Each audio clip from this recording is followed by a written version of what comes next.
de m'inviter de nouveau pour cette réunion qui est très sympathique et très bien. Et je vais essayer de remplir un petit peu vos attentes et parler de la prévention. La prévention du cancer du sein est un sujet qui est très important vu l'épidémiologie que l'on subisse des cancers du sein, qui est un cancer qui augmente beaucoup. Malgré tout ce qu'on fait, ça augmente beaucoup au niveau du nombre. Il y a, quand quelqu'un fume et qu'on lui dit de ne pas fumer, on fait de la prévention qu'on appelle primaire. On a découvert la cause du cancer du poumon, on arrête cette cause et le cancer du poumon diminue. Dans le cancer du sein, on ne connaît pas la cause. Donc on ne peut pas faire de la prévention primaire. C'est pas tout à fait vrai, mais pour l'instant, parlons du principe qu'on ne connaît pas la cause. Et donc on fait jusqu'à maintenant de la prévention secondaire. Ça veut dire qu'on ne peut pas empêcher le nombre de cancers du sein d'augmenter, mais on fait de telle sorte que ces cancers du sein ne soient pas délétères pour la personne qui l'a. Être le moins possible d'effets néfastes à cette patient. Si on n'a que des gens qui ont des maladies qui ne font aucun effet négatif, bon, c'est pas grave, hein, après tout, d'avoir un cancer du sein, si ce cancer du sein ne fait aucun effet négatif et désagréable. Donc, la prévention secondaire pour essayer de faire ça, c'est le dépistage. Le dépistage, c'est on ne diminue pas le nombre de cancers du sein, au contraire, même parfois on l'augmente, mais on empêche que ce cancer du sein tue la personne, pour parler très clairement et directement. La prévention dont on va parler ce matin, ce n'est pas la prévention secondaire, c'est la prévention primaire. Donc, on va dire qu'est-ce qu'on peut faire pour empêcher que ce nombre de cancers du sein soit de plus en plus important. Et est-ce que ce cancer du sein est plus fréquent? Oui. En 1900, les cancers de la femme en général. En 1980, il y en avait 73 000 cancers de la femme dans cette année-là. En 2000, il y a 117 000. Donc vous voyez que ça augmente. À quoi est due l'augmentation du nombre de cancers de la femme? À deux choses. D'abord, le nombre de femmes augmente, la population augmente, donc automatiquement le nombre de cancers de la population augmente, et c'est à peu près 14% des 60% d'augmentation, et les personnes vieillissent. Entre 80 et 2000, les personnes ont vieilli, et donc ils ont plus de cancers. Et c'est à peu près, ça monte à 14%, c'est la cause de 14% de ces 60% d'augmentation. Reste quand même 35% qui est dû réellement à une augmentation du nombre de cancers d'une façon non expliquée. En 80, il y avait 25 000 cancers du sein, on n'en est plus que de la femme et du sein. En 2000, il y en a 45 000, donc il y a une augmentation de 80% en 20 ans, ça veut dire 4% par an. Et ça continue jusqu'à maintenant, ce qui est énorme. À quel endroit ces cancers augmentent? Entre 30 et 50 ans, avant la ménopause, ils augmentent légèrement, 120, 130, 140 en 2003, mais au-dessus de 50 ans, ils augmentent, mais beaucoup plus. De 350 à 415, donc il y a vraiment une augmentation plus importante en pourcentage.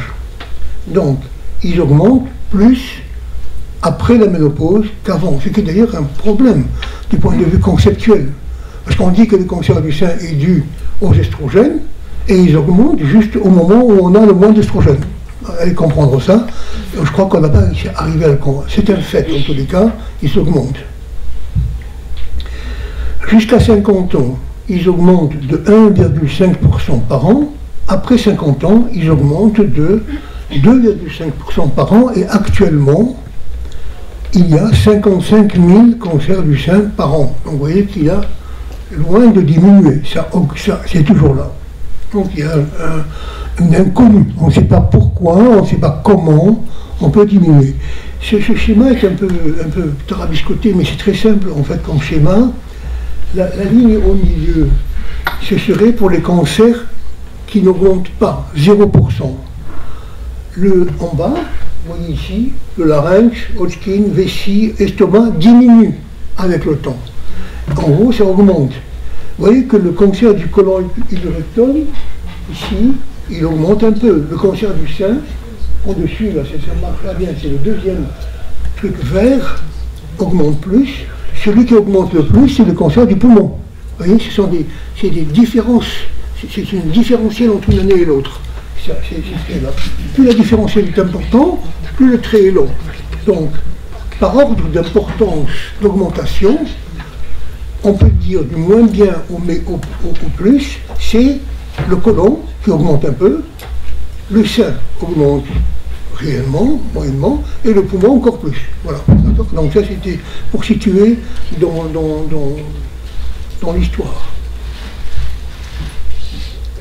Alors, donc on a dit que comment agir? Il faut agir, parce que dessus, comment agir par la prévention primaire ou la prévention secondaire. Je vous ai expliqué la différence. La prévention secondaire, c'est le dépistage, on en a parlé.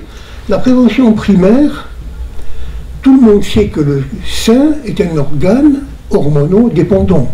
Il suffit de voir les seins des jeunes filles au moment de la puberté, après, des femmes, au moment des règles, suivant les règles, suivant la période des règles ou suivant la période de la puberté ou pas, on s'aperçoit, il est évident que le sein est très hormonosensible. Et donc, la prévention qui a voulu être faite, on a voulu très vite qu'elle soit hormonale. D'autant plus que vous verrez que les traitements des cancers du sein sont hormonaux aussi, et ils arrivent à faire quelque chose. Donc, on a fait, mais on a oublié, et je pense qu'il est important, si vraiment vous voulez retenir quelque chose de cette matinée, retenez ça, la prévention hormonale dont on va parler naturellement, n'est qu'une des préventions. Il y a une prévention par l'activité physique et une prévention par l'alimentation. Je ne sais pas si vous avez déjà fait cela, mais je vous enjoins vraiment l'année prochaine à faire une journée sur l'alimentation. C'est très important l'alimentation. Et on la découvre de plus en plus et on a des règles de plus en plus. Donc l'alimentation est une dimension importante. L'activité physique aussi. Voilà. Donc hormonal n'est qu'un élément, simplement. Alors, quelles sont les situations où on peut trouver des problèmes d'anomalie hormonale? Bon, c'est là, le cancer est très influencé par l'âge. On vient d'en parler, la puberté, la ménopause, tout ça. Et l'intervalle entre la puberté et la ménopause est important, parce que cet intervalle-là, c'est l'intervalle dans lequel une femme va avoir tous les mois une incitation hormonale. Si tous les mois elle a des règles par incitation, par hormonale, on peut concevoir que s'il y a une anomalie, une variabilité, une anomalie, qu'il y a plus souvent d'anomalies qui se passent en 30 ans, en 25 ans ou qu'en 10 ans. Donc l'intervalle est important. Autre chose qui influence aussi, c'est d'avoir peu d'enfants et tardifs, l'hérédité et l'hormonothérapie de la ménopause. C'est un sujet brûlant, je ne sais pas si. On va essayer de s'en occuper le moins possible. Mais enfin bon. L'âge est important. L'âge est un facteur important du cancer du sein. À moins de 40, quand une femme a moins de 40 ans, il y a un cancer du sein qui apparaît sur 218 personnes. Chaque 218 personnes, un cancer du sein apparaît à moins de 40 ans. Quand on est entre 50 et 59 ans, c'est 1 sur 40. Quand on est à 70 et 79 ans, c'est 1 sur 23. Donc vous comprenez que l'âge, plus on a de l'âge, plus on a des risques d'avoir un cancer du sein. Donc toute la vie, une personne sur 9 va avoir un cancer du sein. Une femme sur 9 va avoir un cancer du sein. Ça, c'est une analyse globale, hein, mais à tous les âges, quoi. Alors, comment faire pour influencer cela? Parce que nous, on est là pour dire prévention. Donc, comment on peut faire pour diminuer ça? Bon, on a vu que la puberté est importante, mais retarder la puberté, c'est difficile. On ne sait pas. Ça ne se fait pas. On ne sait pas. Ce qui est certain, c'est que si on analyse les personnes qui ont une ménopause avancée, pour différentes raisons, entre autres une ovariectomie, mais entre autres une ménopause avancée simplement, eh bien, si la ménopause apparaît à 35 ans, vous voyez ici, il y a moitié moins de cancer du sein qui apparaît. Si la ménopause apparaît à 40 ans, il y a un tiers de moins. Et si la ménopause apparaît à 50 ans, à 50, 54 ans, ça n'influence pas. Donc, l'âge de l'activité génitale entre puberté et ménopause, si on assiste à une avancée de la ménopause précoce, on a une influence sur le... Mais ça, on ne la provoque pas, on la constate. Et ça a été très bien vu dans une méta-analyse qui a été publiée. Donc, avancer la ménopause, c'est difficile à proposer, même si on a des bonnes intentions pour éviter le cancer du sein.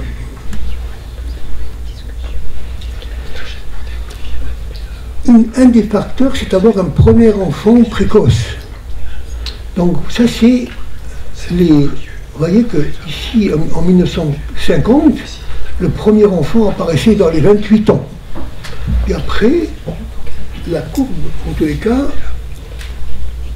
depuis 80, l'âge du premier enfant recule.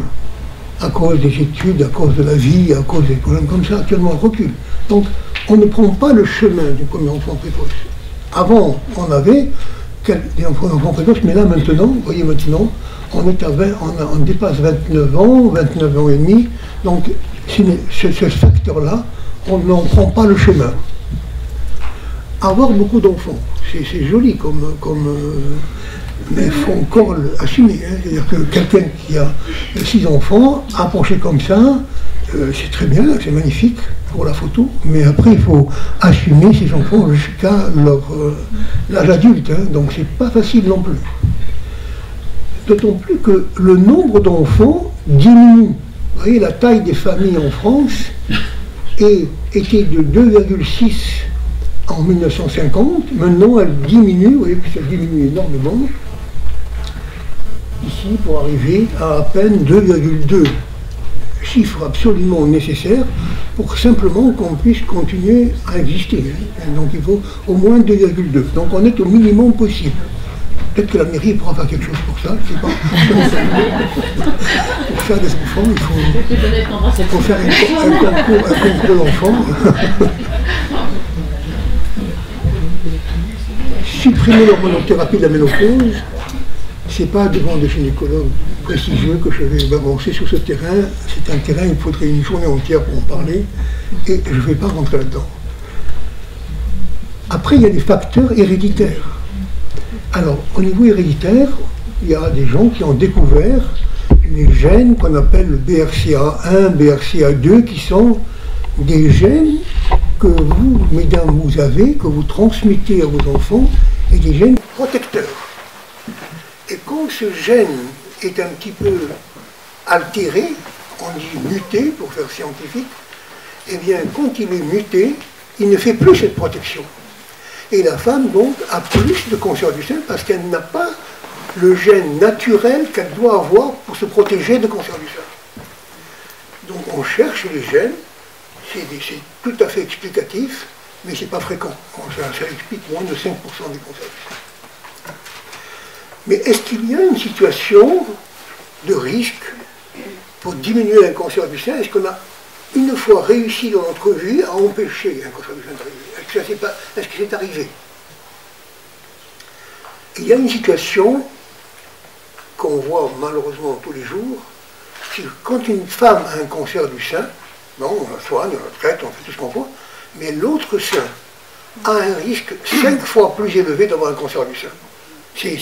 Ça fait partie de l'histoire du cancer du sein. Donc on a, pour toute femme qui a un cancer du sein, une situation expérimentale où on a à côté un autre sein qui est à risque de perte de cancer du sein. Donc maintenant, laissons ça de côté, et je vais revenir un tout petit peu dans la théorie, un peu d'histoire. Elwood Johnson, qui est à Chicago, qui vient de décéder il y a très peu de temps, qui a eu le prix Nobel, a découvert des récepteurs. J'avais la chance d'être dans son laboratoire quand cette découverte a eu lieu, a découvert une protéine cette protéine qui captait les estrogènes dont on a soupçonné depuis longtemps être la cause des cancers du sein. Donc, on avait un élément, on pouvait doser, on pouvait pas simplement dire comme ça des grandes théories vagues, on savait qui avait des récepteurs d'estrogènes et qui n'en avait pas. On pouvait le doser. Sachant ces récepteurs d'estrogènes, il y a des gens, comme un monsieur qui s'appelle Walpole, qui a travaillé pour mettre en place un médicament qui bloque ce récepteur d'estrogène. Puisqu'on avait, le récepteur, on le voyait, on l'avait, Elwood Johnson l'avait montré, donc on a trouvé un médicament qui le bloque. Le récepteur d'estrogène était nécessaire pour que l'estrogène fasse son effet. Bloquer l'estrogène, c'est comme si on enlevait la production. Ça correspond presque à une ovariectomie. Donc on aurait pu bloquer l'estrogène. Et ça, c'est un médicament qui est sorti, qui s'appelle tamoxifène. Et depuis, il a fait beaucoup de... il est bien connu. Mais à l'époque, c'était quand même, en 67, c'était quand même une découverte assez intéressante. On a trouvé ce tamoxifène, et on a montré que ce tamoxifène était utile, était actif au niveau des cancers du sein métastatiques, puis on a adjuvant, et puis on a adjuvant N+, et un adjuvant N-, donc chaque fois on a vu que ce tamoxifène était actif.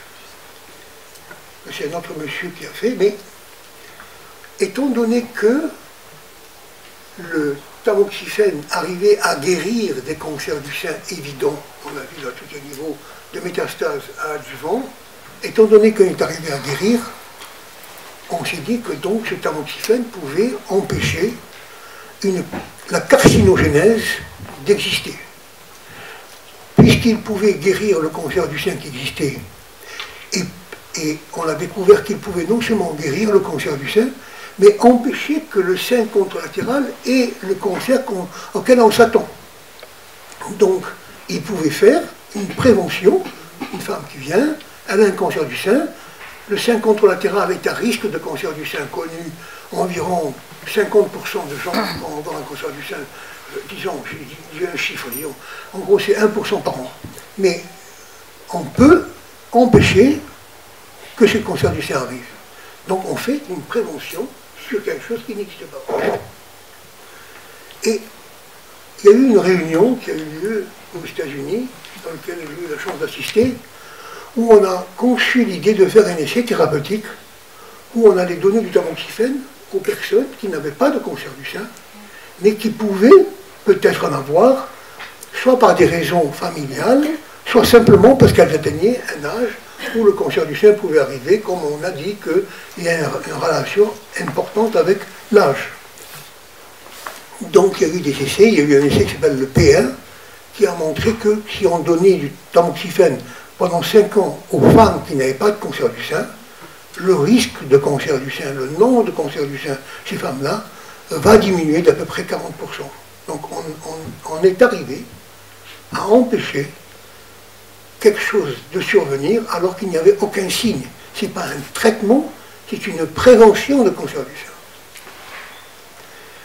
Malheureusement, ce tamoxifène n'est pas un médicament anodin, il a des effets secondaires, et ces effets secondaires, parfois, viennent un peu obérer les bénéfices de ce tamoxifène. Ce qui fait qu'au niveau du ministère de la Santé, en France, on n'a jamais eu d'autorisation à utiliser le tamoxifène comme un traitement préventif. Par contre, aux États-Unis, c'est absolument évident, c'est donné absolument. Donc ça, c'est la première idée. Et puis, on s'est aperçu aussi que le tamoxifène il y avait d'autres tamoxifènes, il y avait un autre médicament qui s'appelle le raloxifène qui a été découvert, dans lequel il y avait des avantages et des inconvénients. Il y avait surtout l'inconvénient de ne pas avoir aucun effet secondaire sur l'utérus, comme avait le tamoxifène, et qu'on a vu que le raloxifène avait un bénéfice aussi important. Donc on avait un médicament, un anti-estrogène, tamoxifène, raloxifène, qui était efficace. Le tamoxifène avec des effets secondaires un peu gênants, le raloxifène encore moins d'effets secondaires, mais on avait des résultats assez intéressants. Ça, c'est une première étape de la prévention. Actuellement, je vous ai dit, la prévention, pour la décliner bien, il faut aussi décliner au niveau de l'activité physique. On sait que l'activité physique est importante. Il y a quelqu'un qui s'appelle Thierry Bouillet qui a beaucoup travaillé la question. Monsieur, on n'a pas le temps, hein, non, d'accord.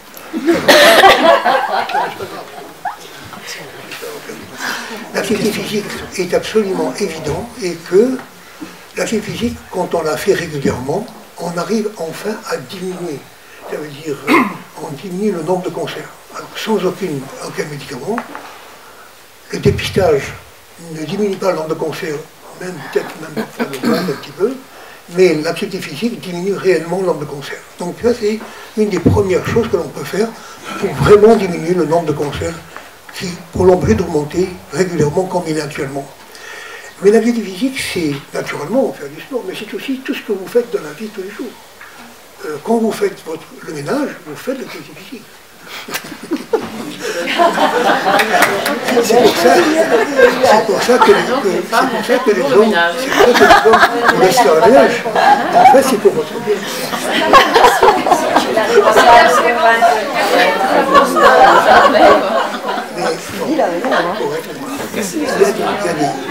Si j'avais eu le temps, je vous ai montré le tableau avec tous les niveaux d'activité physique qu'on a. Je ne sais pas que ça va de marcher, ça va le sport, il y a un nombre de sports à faire. C'est coté en MET, MET, et ça, donc en gros, on peut dire que pour retenir un chiffre simplement, on recommande 1 heure de marche par jour, 5 jours par semaine. Voilà. Si vous faites ça, de marche, pas de course. Donc, si vous faites du jogging un peu moins d'1 heure, si vous faites 1 heure de marche, tranquille, simplement, sur la promenade des Anglais ou je sais pas où vous voulez, mais vous faites ce qu'il faut pour ça. 1 heure de marche par jour, 5 jours par semaine, samedi, dimanche, vous pouvez rester chez vous et faire le ménage, justement. La dernière chose qui est importante, c'est de faire aussi une alimentation, une nutrition adaptée. Il faut bien savoir que, par exemple, la viande rouge augmente le nombre de cancers du sein, que les viandes blanches est stable, et le poisson est plutôt diminue le nombre de cancers du sein. Donc, il faut savoir alimentation adéquate. L'alimentation est un autre paramètre qui permet de diminuer le nombre de cancers du sein et des cancers en général. On s'est aperçu que l'activité physique et l'alimentation diminuent beaucoup de cancers. Il n'y a pas que le sein, énormément de cancers. Si j'avais eu le temps, je vous aurais montré la diapo, mais je ne l'ai pas. Vous me comprez sur parole. Et donc, il y a beaucoup de cancers. Donc, actuellement, le trépied de prévention, je finirai là, c'est la prévention hormonale, la prévention par activité physique, et la prévention par la nutrition. C'est en faisant ces trois-là que vous pouvez avoir une action coordonnée pour empêcher le cancer du sein spécifiquement et même des cancers en général chez la femme. Voilà, merci. Une petite question suite à vos explications sur les médicaments. Donc vous avez parlé du tamoxifène et aussi du raloxifène, me semble-t-il, en disant que ce médicament finalement avait tous les atouts du tamoxifène sans les inconvénients. Pourtant, j'ai l'impression que c'est essentiellement le tamoxifène qui est prescrit. Qu'en pensez-vous et pourquoi? Il me semblait aussi que le raloxifène avait une action par l'augmentation de l'ostéogénèse et donc la diminution de l'ostéoporose. Oui. Et est-ce que ce ne sont pas deux facteurs associés, c'est-à-dire avec l'activité physique recommandée et l'activité anti-hormonale? Oui, tout à fait. Excusez-moi. ces deux actions qu'ils ont, ça ne veut pas dire que ces deux actions ont un effet sur le sein. Hein, d'accord. C'est vrai qu'il y a, prenons le raloxifène simplement. Quelle est l'action du raloxifène par rapport au tamoxifène? C'est simplement qu'il n'y a pas d'effet néfaste sur l'utérus. Hein, donc, comme l'utérus est un des grands effets du tamoxifène, à côté de thromboembolie, à côté de plusieurs choses, mais c'est un effet sur l'utérus. Donc, ça empêche cela. Il n'empêche que le tamoxifène et le raloxifène n'ont pas obtenu l'autorisation d'être acceptés en tant que préventif de cancer du sein, parce que les effets secondaires sont trop disparates et trop difficiles à cerner, et on n'en peut pas le faire. Alors, pour le raloxifène qui a un effet sur l'os, le tamoxifène aussi, il a un effet. Tout ce qui est... Parce que le tamoxifène, comme le raloxifène, sont des hormones. C'est des hormones faibles, mais c'est des hormones quand même. Et cette hormone estrogénique a un effet sur l'os. L'os, chez la femme surtout, est très sensible aux estrogènes. Et donc, le raloxifène apporte quelque chose. Donc, c'est par là qu'il y a un effet sur l'os. Quand on a voulu le faire, pas le raloxifène, mais quand on a voulu faire le raloxifène, pas seulement, mais aussi d'autres médicaments comme le biphosphonate, on s'est aperçu que quand on a un os qui est toujours contrôlé, le nombre de cancers du sein diminue. Pourquoi, on ne sait pas très bien, mais c'est un fait. Donc c'est une des forces particulières, c'est la troisième force, si on peut dire, à côté de l'activité physique, à côté de la nutrition, il y a les biphosphonates, on empêche l'ostéoporose. Donc il y a un effet comme ça, mais ce n'est pas la grande différence. Hein. Le raloxifène et le tamoxifène font exactement le même effet protecteur sur l'os. Il y a eu une étude qui s'appelle STAR qui a comparé les deux, c'est exactement la même chose. Et ça a un effet de protection des cancers du sein.